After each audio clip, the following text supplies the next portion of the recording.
So this recording finishes off our class from this morning that got cut off when Zoom kicked us all out of our meeting together. So the last topic is box plots. Box plots are a graph that you may not be familiar with, but it's a very powerful graph because it shows three important things: center, spread, and potential outliers. So when you look at a box plot, it's made with what's called a 5-number summary. And the 5 numbers that are shown in a box plot are the minimum, the smallest number in your data set, Q1, the first quartile, the median, Q3, and the maximum. And this minimum and maximum are shown if there are no outliers in the data. If there are outliers in the data, then instead the upper fence and the lower fence are shown.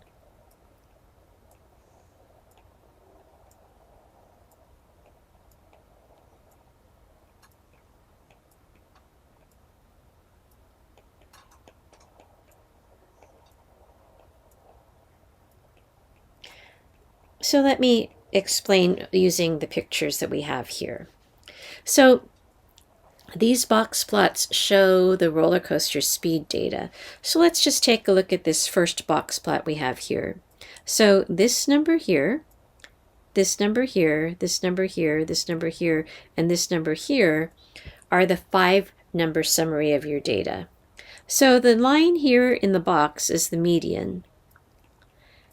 When you do your notes for the test, make sure that you remember and put in that that's the median. The most common mistake when talking about box plots is to say that that's the mean. The mean is not shown in a box plot. Okay? This number here is Q1 and this number here is Q3. So the box goes from Q1 to Q3. What that means is 50% of your data is contained within that box. This number here is the maximum. So sometimes these lines are called the whiskers of the box plot, and they are extending to the minimum and the maximum unless there are potential outliers. So this number here is not the minimum. And the reason I know it's not the minimum is because I see a dot right here. So this dot right here is a potential outlier. So that was actually the lowest value in the data set. And so that means that this right here is a lower fence. So there was a number that was beyond the fence. And so the whisker of the graph only goes to the fence, and the outlier is shown with the dot. Okay, let's do that again for the second graph. So let me clean this off so we have a little more room to talk about the second graph. And then we'll talk about how to interpret these things. So right now we're just practicing identifying what numbers are shown in a box plot. Okay, so again, this is the median. This line here corresponds with Q1. This here corresponds with Q3. Notice that this extends with no dots to the left of it. That means that this is the minimum value. But see how we have these dots right here? These represent potential outliers. And so since there are outliers in this data set, we know that this is not the highest number in the data set. Instead, this is the upper fence. So that's a little bit about the construction of a box plot. Those are the numbers that it shows. Let's talk about interpreting the box plot. So for example, one of the things that you might be asked to do on an exam, for example, would be I would give you some box plots and I would ask you to compare the speeds of wooden roller coasters and steel roller coasters.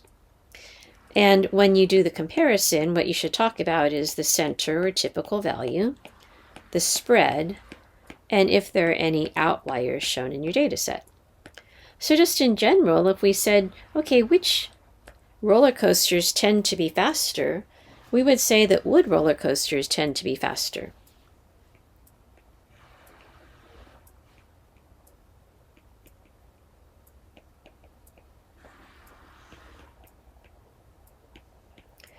How do we know that? Well, if you think about where the box is, the box for the wood roller coasters is to the right of the box of the steel roller coasters. And remember, this is speed. So in general, 50% of them are faster than the other type of roller coaster. Also, you can say that the median of the wood roller coasters is greater than that of the steel roller coasters. We could say that the steel coasters tend to have more variation.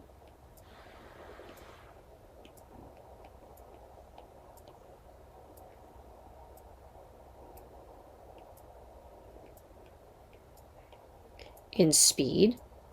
And how do we know that? Well, the box, 50% of the data is found within the box, so the box is wider for the steel roller coasters than it is for the wood roller coasters. That indicates that there's more variation. And both have potential outliers, so the wood has potential outliers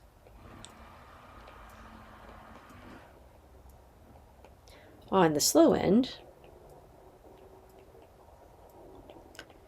And actually it only has one. So it has one potential outlier on the slow end, whereas the steel have 1, 2, 3 potential outliers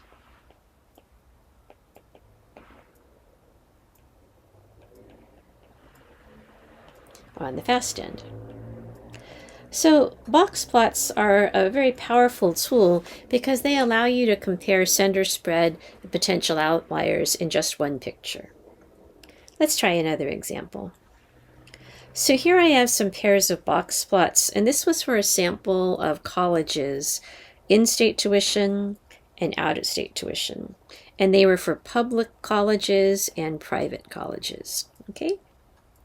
And so if I asked you, compare public and private colleges for in-state tuition and compare public and private colleges for out-of-state tuition. Well, clearly public colleges are less expensive than private colleges. Their medians are lower. Another thing we could say is public colleges have less variation in their tuition than private colleges. And we can tell that because the whole graph is squishier, thinner than the graph of the private colleges. We can say the private colleges had no potential outliers, whereas the public colleges had a few potential high outliers, but even the potentially high outliers were cheaper than half of the private colleges. Now, there are extreme differences when you look at in-state tuition. But when you look at out-of-state tuition, while there still are differences, the differences are not as strong. So yes, public colleges still tend to be cheaper than private colleges, but the difference is not as great as it was for the in-state tuition. And we can also see that with out-of-state tuition, there's way more variation among the public colleges than there was for in-state tuition. The width of the whole graph has gotten wider. I hope that makes sense to you. I wanted to show you how you can make box plots because one of the things that I will probably ask you to do on an exam is to create some box plots and then analyze them. So I have the directions here and I'm also going to demonstrate it on StatCrunch. But with stacked data, which is almost all of our data is stacked data, remember that's the ones that look like spreadsheets, you can compare groups by using the group by feature. All right, and so what I did is I wrote down here how to exactly do it so that you would have the directions and then you can practice this. So I'm going to switch from my iPad over to the computer so that you can see me do this for you in StatCrunch. Okay, so give me a moment so I can switch over. Well, I just realized if I switch over and do it on my computer, it's going to mess up my recording. So let me see if I can do this on my computer. Now this will take me a while because I wasn't prepared to do this here. So I'm going to go to StatCrunch.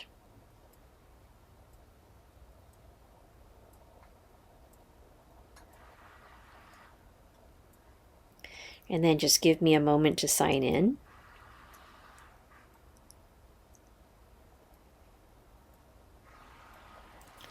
Okay. All right, here we are signing in. So one of the data sets I uploaded to your group was about Marvel and DC movies. So I don't know if you guys follow this, but I grew up on comic books. So Marvel comic books has a certain group of superheroes, and DC has a certain group of superheroes. Marvel has the Avengers, and DC has Batman, essentially. And so we might wonder, how do these compare? Like, is one company's superhero more popular at the box office than the other? So we're going to make some box plots, okay? So again, I have stacked data. I have a spreadsheet. So I come here to Graph, and I want to make a box plot. And I'm going to make a box plot of the worldwide gross, meaning how much these movies made throughout the world. And so what we're going to do is we're going to use this group by feature, because I want the box plots to be grouped by the company that made them. So I'm going to group it by company. So what it's going to do, it's going to make one box plot for Marvel and one box plot for DC. Now, I personally like my box plots horizontal. I just like the look of them. So I'm going to check this box horizontal. If you don't, it'll just make the box plots vertical. No big deal. And make sure this other box called Use Fences to Identify Outliers is checked. Because if you don't check that box, it's just going to draw the whiskers to the highest and lowest numbers, and you're not going to know if those are potential outliers or not. Okay? When I like to compare, I always like my graphs all at the same spot. So here I'm going to change this to 2, not 12, 2. Let me see if it's okay. All right, so I want that to be a 2 because I like the box plots to be on top of each other. It just makes it easier for me so I don't have to scroll back and forth between the screens. And here we go. All right, so the top box plot is Marvel and the bottom box plot is DC. So if I asked you who does better at the box office, Marvel or DC, you'd say, oh, Marvel does better. Why? If you look at the box, it's shifted to the right of DC. DC's box is lower. Marvel's box is to the right, higher. Marvel makes more money. You can compare the medians. You can compare the quartiles. If I asked you which company has less variation in their box office, you'd say, oh, DC has less variation. Why? Their box is smaller. The width of their box is smaller. The width of the entire box plot is smaller.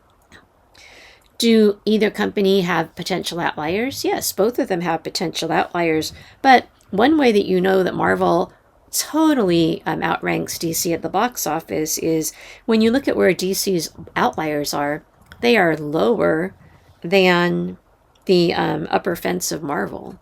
So the ones that are extremely high for DC would be meh, not unusual at all if they were Marvel movies.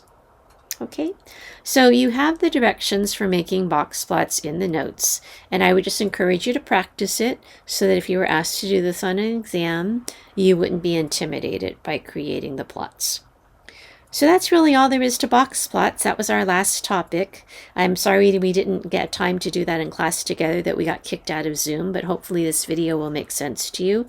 We have time to review together on Monday. Please come with any questions you might have. And don't forget to do the problem set, the check for understanding for this week. Hope you all have a great weekend.